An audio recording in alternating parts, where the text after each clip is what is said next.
people have to understand that exclusion is about you. You who thinks it's not about you, it really is about you. And if you think you don't exclude, you're also wrong. I'm Raj Kumar, and you're in the DevX Book Club. Maybe you're a global development nerd like me, maybe you work at the UN or an NGO, or maybe you're just excited to hear from some of the world's leading authors on the most important issues of the day. Either way, you're in the right place. Grab a snack, get a comfortable seat, and don't worry if you haven't read the book, you're very much welcome. Get ready for our discussion. This week's book club author is David Sengeh, Sierra Leone's Minister of Education. He's also the country's Chief Innovation Officer. David Sengeh is known as an unconventional minister. He holds a PhD in biomechanical engineering from MIT and worked at IBM before joining the government in the West African country. In his new book, Radical Inclusion: 7 Steps to Help You Create a More Just Workplace, Home, and World, he shares his personal experience. Sengeh was not only instrumental in lifting Sierra Leone's decade-old ban on educating pregnant girls, but also in creating an inclusive framework that has made the country a model for education in Africa. Sengeh says the book is a blueprint he uses himself for identifying and addressing exclusion, and he hopes it can serve the same purpose for others. David, I recognize the backdrop. I think you must be sitting in the office where I visited you some months ago. Yes, I am at the office. So you're in Freetown. I remember the scene coming to visit you. You don't mind me saying you have something like rock star status in the world of global education, and so I was there with an NGO delegation, and people were really excited to meet you. And we were not the only ones. There was quite a crowd in the hallway, and I got the impression that your day is one set of visitors after another. Is that how we're catching you right now in your office in Freetown between many meetings today? Today has been interesting because I had a 2-hour meeting with the Minister of Tertiary and Higher Education, and we're just planning on the vision around going from basic education through to tertiary education with skills, and then connecting it to the workforce and how to finance higher and tertiary education and skills as well, how to work with private sector. It was really good. I just dropped in because he's next door, and we had this long technical conversation. And then I had some guests and meetings, and I spent about an hour and a half with my senior leadership team and the World Bank education team to speak about a new additional financing package for foundational learning. Then I left to go to a peace conversation. I guess I'm wondering, you note in your book that the president himself, President Julius Bio, called you an unconventional minister. And I guess I wonder, when you envision what you were thinking a decade ago, did you ever imagine you would have a day like the one you just described? I think, first of all, I did not imagine I'll be where I am today. I certainly thought that I'll be in public service, but I thought I'll be there 10 years later. So 10 years ago, I wouldn't have imagined I was here. I probably would have thought I was in academia somewhere. I was in private sector doing something interesting with tech, uh, being an entrepreneur. But when I thought about what ministers did, because I imagined that I'll be joining much later, I would not have imagined that I'll be doing the things that I'm doing and how I'm doing it. Maybe in 10 years, I'll still be playing football with students in a random village somewhere, or I'll be meeting some kids in class and doing some arts and crafts with them. One thing I did not imagine, because I never saw ministers do that, perhaps. And it's because I did not own a suit for a very, very long time. And I don't remember wearing a suit to do my ministerial function. I've worn a suit or twice to attend the presidential function. But because I don't wear suits in my ministerial function, then it's easy to just hop out and be agile and drop down and meet some kids in their school or engage teachers or meet community members. I did not imagine that. So the unconventionality comes from just how I carry myself, what I wear, how I speak. I think my youthfulness, certainly, the interest that I have. Yeah, you cut an unusual figure with, not wearing a suit, with your dreadlocked hair, and as you say, you're much younger than the other ministers and what people might expect from a politician or a political leader. I think, you talk about this a bit in the book, but I'd love to just hear a little bit about your backstory. You had this very kind of unlikely experience. You grew up during Sierra Leone Civil War, and you ended up getting an opportunity, a scholarship to go overseas and to study in Norway, and eventually becoming, I think, the only person from Sierra Leone, directly from Sierra Leone, to study at Harvard as an undergraduate. Maybe you could just tell us a little bit about your upbringing. What was it like for David Sengeh as a kid?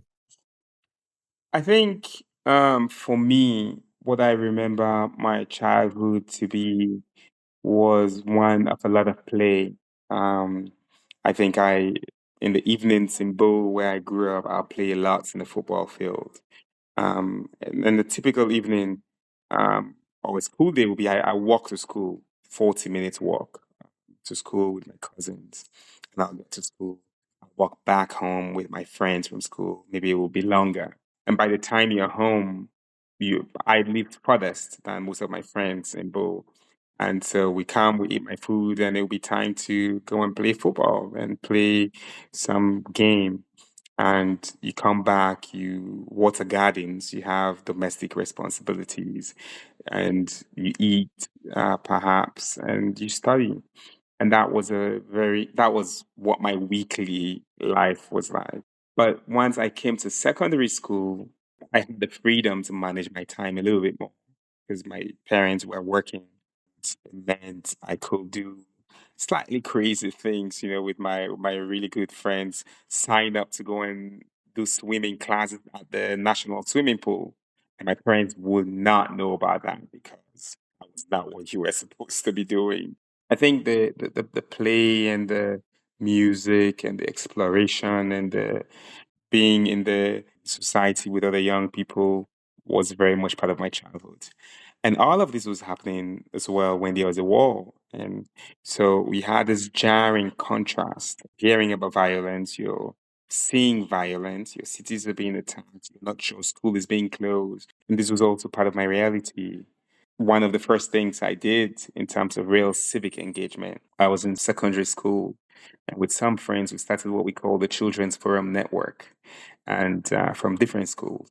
And we'll host radio shows. We will go and talk to former child soldiers who were our age or were slightly older.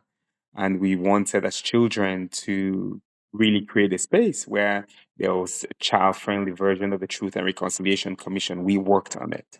And I did this throughout high school. And all this while, I was also doing well in school. And so I got a national scholarship after my final exams to go and study in Norway. You talked about in the book arriving in Norway in the summer and shivering from the cold. It was your first time out of the country, and even summer in Norway felt freezing cold to you. What was it like, kind of growing up at that point as a young adult, being outside of the country? How did people react to you when you said that you're West African or from Sierra Leone, and what did you take away from that experience? The United World College it has it's 60 years now, over 60 years, and there's a deep history of them bringing people from different countries, young people, to come and grow and learn together. It was my first time going out of Sierra Leone, and I remember actually that day when I arrived, I don't know, August 2nd or something. I and my friend said, "Oh, you can take off your jackets. It's very hot." And I did, and I was shivering. I think I was embarrassed. It was very shocking to see this different perspective. How do you fit in? So from that minute, it was a question of how do you fit in? What you say was appropriate, wasn't appropriate. I ended up standing in the sun a lot more and avoiding any shade that was there. Not that that helped. Ultimately, by the time I left, I was sleeping in the snow cave, and this is the real big transformation for me 2 years later. But the difference, interacting with people. I do speak about this in the book. I really loved being different. Different was something that I always enjoyed, diversity, because I knew there was beauty in it. You learn a lot, you experience other people's cultures, foods, languages, and there's something magical about it for me as a child growing up. And Norway was the first time in which I thought, well, being different wasn't always cool. You come to the airport and you feel great because they paid for you. You're coming on scholarship. You did not pay anything, and you're flying. It's a great experience. And coming out of the plane, you're getting pulled into a different room to declare what you don't have, and you're just this little kid who's excited to come to study, but you have to be treated differently from other people. And I wasn't sure whether this was normal, so I didn't mind in the beginning. But then it happened every time, and you realize that it didn't happen to your other colleague students who did not look like you, but it was mostly the African students, the black students who were pulled to the side. And you'll experience it all throughout your travels in Europe and America, ultimately. It also gave me an opportunity to, practice some form of patience and empathy and compassion. But it was done the hard way. You use that as an example in the book of, your own experience being excluded. And the book kind of exists on this axis of the issue of inclusivity and exclusivity, and really thinking about who are we intentionally or unintentionally excluding, and how do we do something more proactive around inclusion. And you have this term that you've become really widely known for, radical inclusion. It's the title of the book. How did you come to this idea that radical inclusion is the thing that's needed? You know, um, it's radical because you can't, it's not just regular inclusion. And I mean, regular inclusion, exclusion, people like to think it's not about me, it's somebody else. It's easy for us to think that we're not affected by inclusion, exclusion issues. We don't see what we don't see. We don't define, if we don't define it and name it, we can't see it. But I quickly learned that even the people who were doing the best of efforts, like the president of the Republic of Sierra Leone, who had just made free quality education for every child, who had said he's investing 22% of his money on education, and he's investing in girls and young people, who will go on stage and say, pregnant girls should not go to school. I say they should not go to school. And you pause and reflect and say, well, he's a really good guy. He has a great vision. He just implemented an amazing transformational policy in the country that focused on inclusion.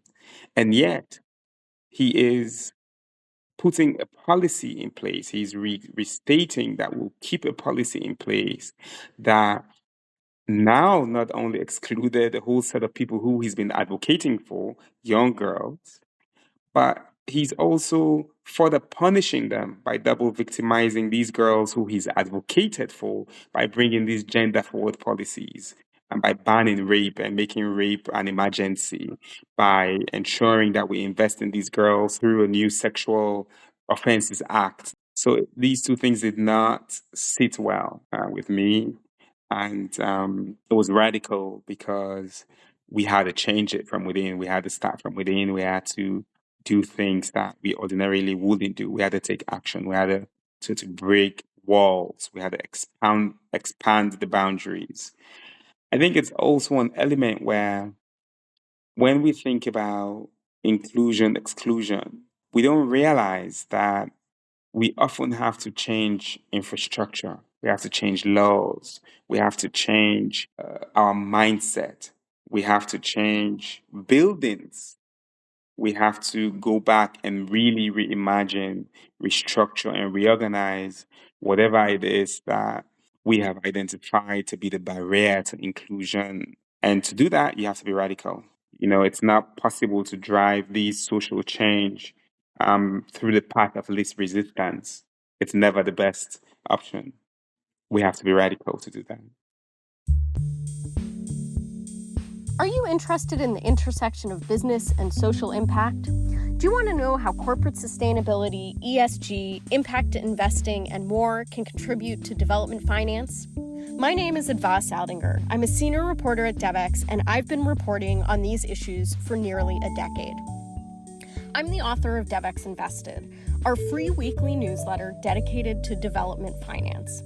Every Tuesday, we explore how companies, investors, and market mechanisms are reshaping the world of development finance. Visit devex.com/newsletters and join us on Tuesdays. I had the chance to see you in Sierra Leone, as I mentioned, some months ago, late last year. And on that visit, I got to meet some very young mothers, some as young as 13 years of age. And I got to hear a bit from them, their experience um, going to school while pregnant or not, leaving school after giving birth or going back. And I wonder if you can talk a little bit to why the ban was put in place to begin with. Why was that exclusion made into law? And what did you learn as you explored that question? 10 years ago, 10, 11 years ago, there was a deterioration in performance and the quality of education. Now we've seen that this has been happening everywhere post COVID, that actually globally learning poverty is really high. The country then, the governments then in power, decided that we need to review the educational standards. And they realized that teenage pregnancy was very high. And they thought that a way to reduce teenage pregnancy was to ban pregnant girls from going to school. That's one.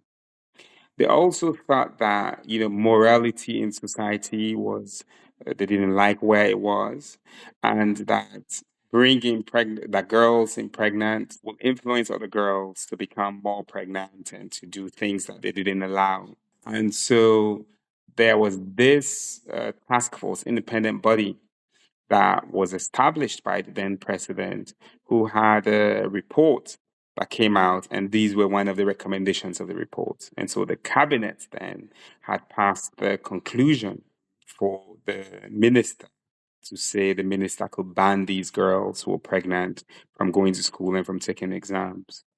And they'd been implementing it. And when we came initially, 2018, 19, 20, we did not move to change this. And the real line was drawn when, on the day that I became Minister of Education, same day that I took the oath of office to serve my president, then publicly said that he would want to uphold this ban. It was clear. It was not in line with his vision anyway, and it wasn't in line with where we wanted to go and some of the things that I know that he cared about. And so the need to change this really stemmed from an understanding that what we wanted was free quality education for all, that we wanted to invest in human capital. And actually, the way to do this was not to ban and exclude these girls from going to school. When he looked at the number, the age that the girls were getting pregnant at, most were at 15 or 19, 18, 19. And at 15, 16, because there's a transition exam from junior secondary school to senior secondary school, and the period of wait was so long, it could take up to 6 months for them to get their results, that, many just got pregnant. They got distracted, they got explored their bodies, mistakes happen. And it was to say, this is not just about having pregnant girls come to school, but we have to invest in system change, in making sure that these people's results came on time, early enough, so they weren't going to do anything silly. They didn't have to stay home longer than they need to. And when they came back to school, you supported them. We put all of these systems in place. And now it's a law in Sierra Leone. We just passed the new Education Act. The president just signed it last week. It's not been even a week yet. Well, congratulations, and what a remarkable achievement. And it's incredible to know that that has finally happened. When you read the story in the book, you kind of put the reader there at that moment when you just got the job, you're sitting in the audience and listening to your president speak, and you find out that he intends to enforce a ban on pregnant girls. and kind of what that meant for your tenure as Minister of Education. It was kind of defined from that very first moment. And so to hear that you've gotten to this point of overturning that ban, it's a real achievement. Congratulations. Thank you. I mean, I think we had a policy. So the first step was because the ban was put in place by a cabinet decision. The first step was to get cabinets to allow me to overturn it by myself as minister, which I did. And in the book, that's where the book, the this is one of the major elements. But I think for me, when I look back, it's that not just did we do this, but now it's in law, and that's a beautiful thing. Yeah, you make me think when you tell the story of the exam and the waiting period of 6 months and kids are out of school and that leads to all kinds of behaviors, including getting pregnant. It sounds a lot like the issue of schools not having bathroom facilities for girls. They begin menstruating, and so they don't show up to school anymore because there isn't a bathroom. Something as simple as that, and that there are these seemingly small things, but that contribute to exclusion and that ultimately contribute to the deep inequality and poverty that we see in places like Sierra Leone and all over the world. And I guess I'd love, you're obviously somebody who's spent a lot of time in academia. You have a PhD, but in the sciences. I'd love to hear your take now that you've been in this role for a little while and you've seen the challenges these students, live with every day. What do you think is the reason that the world is as unequal as it is globally and within a place like Sierra Leone, that there's so much inequality that many people, some people are really at the fringes and struggling just to survive, just to get by. What is your kind of theory of poverty? I think the first part to this question is that people think that this is not about them until we all realize that the conversation about inclusion exclusion can affect all of us. And you can be running, you twist your ankle, and you realize that the building infrastructure is so bad for people with disabilities because now in your cast or wheelchair, you can't move or access the things that were normal for you. Um, if you're a woman, you face lots of exclusion. If you're a person of color, you face lots of exclusion. And we have these examples. And so people have to understand, first of all, that exclusion is about you. You who thinks it's not about you, it really is about you. And if you think you don't exclude, you're also wrong. Because if you force yourself to think that, well, how am I part of a system that excludes people? Who's in the room when I'm having meetings? If there are people in the room, who's at the table? The next time you have a board meeting, check who's at the table. How diverse is that crowd? If you say it's a really diverse crowd, check who's speaking, who's comfortable to speak. When you ask at the end of a meeting, does anybody have any ideas, any questions, any comments? Who gets to put their hand up? See, if you notice that, then it becomes a question of, well, is it because you're having this meeting on the 12th floor, your C suite, where these people will never ordinarily come because they only come there to have a meeting? Do you include other people in the room? Are you having your one-on-one leadership management meeting in your office, or are you doing it down in somebody else's office where they're comfortable? Are the interns coming out and mixing? So this is also about at the workplace. When we're able to pause and reflect, and this is why this is really important in the book, when we are able to think about and define the exclusion, see how we are either part of the exclusion, how we are silencing the exclusion, how we are contributing towards it. Until we do that, we won't be able to solve it, right? And I think it really is why the world is as it is. I wonder what you think the role of development partners are in all of this. I'm thinking of the World Bank and the multilateral banks and the bilateral agencies and the foundations and all of these groups that you regularly meet with, I'm sure. And I think about the context in Sierra Leone, a country that when you were growing up had a decade-long civil war, then shortly afterwards was struck by Ebola. And of course, that was featured in all over the world. People kind of got that idea about Sierra Leone from what happened. in the Civil War, and then Ebola, and then COVID came. And like many other low-income countries, you struggled through that period when business, commerce, tourism turned down. And then shortly thereafter, the war in Ukraine and the massive, prices, spikes of prices, inflation, and shortages of goods and supply chain disruption and all the rest that you're still facing and dealing with there. I mean, when you think of the context of a country like Sierra Leone and what you're trying to do as Minister of Education, I wonder what you think the role is of the development partners and whether they understand this issue of inclusion and exclusion and whether they're standing up and responding in the way that you think is required. I think it's a really important question, and there are multiple elements to this. In the book, I speak about understanding why you, why us, why now. And that is not just for you as an individual, but as organizations. Everybody needs to understand our role in addressing these issues.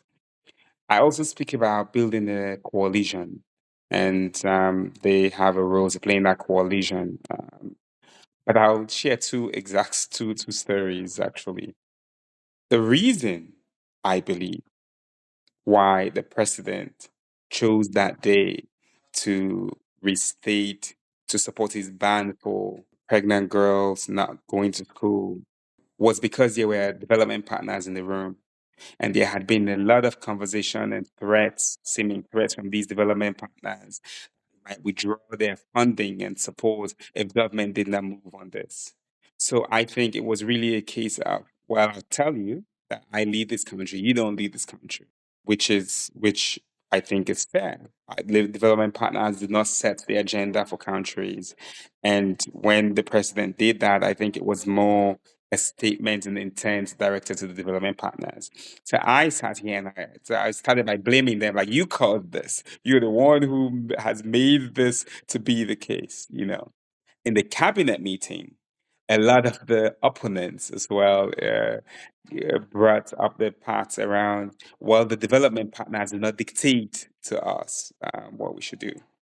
And I think the development partners can actually, even though it's in their interest to remove the ban, but their position was doing counter to their goal. Their position and how it was communicated was part of the reason for the resistance. And once I understood this in my listening and engagement, I met with the partners and said, look, listen, we're all on the same side. I need you to not do the talking. I need you to not be the ones who are fighting for this. I will do it. Please take a back seat in this. This is not about you anymore. And they listened and they respected that, which is why today we all win. We're all happy. The kids win. It's not about us. The kids win. The girls won. The children of Sierra Leone won. And I think for development partners, if we do not pause to reflect and understand our own role and see how we can support the champions of development in these countries, in these governments, to be the ones pushing the change, we actually can often work against our own interests. Well, I want to thank you, David. You've not only worked so hard on such a critical issue on its own, but kind of shine a light on the broader themes in development and how easy it is for those of us who are in this space talking about doing good things to forget that there are lots of people, including in this case pregnant girls, but so many groups that are just left on the sidelines. And your book really forces us to examine that question. Thank you. I mean, I have learned a lot. I think when I reflect on my time as a minister, I've only been a minister for 3.5 years. It feels like I've been here for, I don't know, a decade, 20 years in terms of the impact of what we've been able to do, the transformation. And I think that's what gives me hope. It gives me hope that if you have the right set of people, the right set of partners, you might be able to just, do the impossible stuff. You might be able to transform sectors. You might be able to transform cultures. You might be able to drive impact. So I'm excited about that, and I'm happy. I feel very lucky to have been able to contribute in this shape and form. And with regards to the book, I use it all the time. I actually have a copy. I have my own copy that I walk around with everywhere because there are many elements in there that I still use, that I have used, that I continue to use. So it's in many ways, I say to people, I wrote it for myself. I wrote it so that I can use it as my own step-by-step manual for how to keep delivering. And I think it is applicable to people all around. On the campaign trail, and I meet a minister who says, "Oh, I read your book. That part there, this is really important. I need to apply it that way."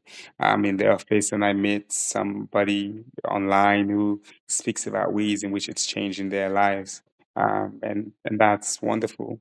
And I love that you brought your own self to it, your personal stories, which are so compelling, and really your mindset, your attitude, which seems to be that, hey, we can do anything. The circumstances might be tough, but we can do anything we set our minds to doing. Yeah, Eminem said something along those lines as well, and I do. Yeah. Well, thank you for taking the time to talk with us today and to be a part of the DevX Book Club. It's great to have you. Congratulations on the book. Thank you. David Sengeh is Sierra Leone's Minister of Education. He's also the country's Chief Innovation Officer. He's the author of Radical Inclusion: 7 Steps to Help You Create a More Just Workplace, Home, and World. You can follow him on Twitter at @DSengeh. Thank you all for joining. If you like the podcast, please share with your friends and give us 5 stars. And we really do want to hear from you. Please leave your thoughts in the comments or send me a message on Twitter at Raj_DevX. To learn what we're reading next, make suggestions for future guests, or submit questions for authors, be sure to sign up for our DevX Book Club mailing list, which you can find in the description of the show wherever you're listening to this. If you care about global development issues and you want the latest news, don't forget to subscribe to the DevX Newswire at the link in the comments, where you'll get the day's top global development breaking news, analysis, and opinion, as well as the date of the next book club. Until then, do good out there, and thanks for joining.